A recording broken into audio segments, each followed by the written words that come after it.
Welcome back to the Modern Mistake Podcast. This is more than a podcast, it's a sanctuary, a place where ancient wisdom meets challenges of modern life and where Persian wisdom meets timeless spiritual truth, and where together we remember what the soul has always known. I'm Saadi, and whether you found this podcast or this episode through curiosity, through pain, or perhaps because something within you was searching for hope, I truly believe you're here for a reason. So wherever you are, take one slow breath with me and allow yourself to become fully present at this moment. Because today's conversation isn't about something happening in the world. It's about what's happening within us. So now let's begin. To start off, I want to ask you a question. Can you still trust the Creator when life no longer makes sense to you? Because it's easy to have faith if everything is running in your favor, when everything is going well, when your family is safe, when your health is strong, and when your plans unfold the way you planned it or exactly as you hoped. But what happens when everything changes overnight? When, for example, war breaks out, or you lose your job, or someone, God forbid, passes away, and when you lose someone you truly love, and maybe also when the future becomes uncertain. So is faith only real when life feels comfortable, or is certainty revealed precisely when life is at its darkest? And I want to share a personal story with you. As some of you may already know, as someone with Persian roots, watching everything happening in Iran for the last couple of 6 months, I found myself asking the same question so many others have asked throughout these months, or maybe even throughout history. Why?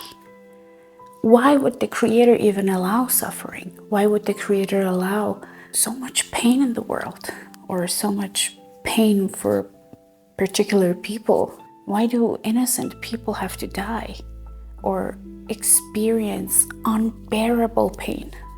And I don't pretend I have all the answers. And maybe I don't even have the answer. And I would never tell someone who is suffering that the pain is not real, because it is. But what I have found is every wisdom tradition I return to refuses to let suffering have the final word.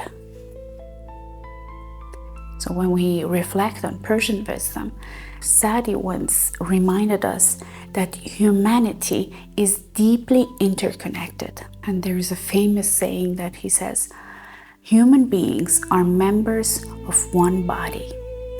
When one part suffers, the whole body feels it. And that isn't just poetry, it's a call to compassion. And our first response to suffering shouldn't be explanation. It should be pure love. And when we bridge, and when we also look at the concepts of Kabbalah, one of the teachings that deeply moved me was the idea of certainty. Not certainty that life will always unfold according to our plans or wishes or dreams or prayers, but certainty that the Creator or the Creator's presence is not absent simply because we cannot see the whole picture. It doesn't erase the grief and it doesn't erase the injustice, but it changes how we walk through them, and it changes the way we handle pain, or it changes our perspective on how we act in certain situations. Do we take a step back and pause and say, what a gift, instead of, oh, why is this all happening to me? And we become reactive. So maybe to make it more understandable, imagine standing in front of a puzzle. And let me give you an example. Imagine you're standing in front of a puzzle with only 3 pieces. You stand, or from your perspective and what you see, nothing makes sense, right? Imagine you have 3 pieces of a puzzle. What do you see? Nothing. Or at least you just see those 3 puzzle pieces. So your perspective isn't wrong. It's real. It's your perspective because you're staying at that point and you're only seeing those 3 puzzle pieces, right? But it's not complete. And we all know that. And sometimes spiritual certainty begins exactly then when we admit that our perspective may be limited. And it's okay. And we should learn to let go of the control. Let me give you another example. Think about a seed. And if the seed could speak to you, it might tell you that it believes that being buried is the end of it. It's that seed's perspective, right? It's getting buried. But from our perspective, or from the gardener's perspective, we know, we all do that. We all know that burying the seed is actually the beginning of its growth. And many Persian poets use gardens as symbols of transformation, which is extremely beautiful. And perhaps your war or your own war isn't on a battlefield. Perhaps it's inside your heart. Maybe it could be in a form of ending in a relationship or a diagnosis, God forbid. Maybe even financial uncertainty. But the same question remains. Can I continue choosing compassion, integrity, and hope even when I don't understand why it's happening to me or why it's happening? And I'm not asking you to explain suffering or find a solution to it or find the reason behind it. I'm inviting you to consider another possibility, that even if you cannot see the meaning of it now or today, you can still choose how to respond to it, how to respond to pain, suffering, and how to overcome all those feelings and to process everything. Because sometimes certainty is not the certainty about the outcome, but it's the certainty of knowing that love, courage, compassion, and much more remain available to us, and we're not abandoned. And just because certain situations are happening in our life, it doesn't mean that the Creator doesn't care about us. So tonight, before you go to sleep, write down maybe one situation that feels impossible to understand for you right now. And then ask yourself, what kind of a person do I want to become in the middle of this event, in the middle of this whole situation, this whole pain? And don't look for an explanation, but look for the right next step or the right action and how you want to go through the situation, how you want to handle it. Do you rather be active or reactive? Now let's do a mantra together. Close your eyes and take a slow deep breath and repeat softly.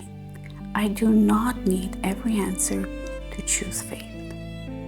I choose to have certainty that everything is good and I'm already complete. And I have certainty that the Creator is in charge and He's in control of everything. Even in darkness, I choose to seek the light of the Creator, and my heart remains open, and the light of the Creator will be revealed. Now let's do a prayer together. Creator, when the night feels endless, remind me that dawn is already on its way. And when fear surrounds me, anchor me in certainty. When I cannot understand your plan, help me trust your wisdom. And bless every innocent soul. Strengthen every heart carrying grief. And protect those who seek peace. and let humanity, especially in the Middle East, rise again. Not through hatred, but through truth, justice, and compassion, and the light of the Creator. And may I become an instrument of that light, today, tomorrow, and always. Until next time, protect your peace, seek wisdom, and choose love. And remember, the Creator's light is often working long before we can see it.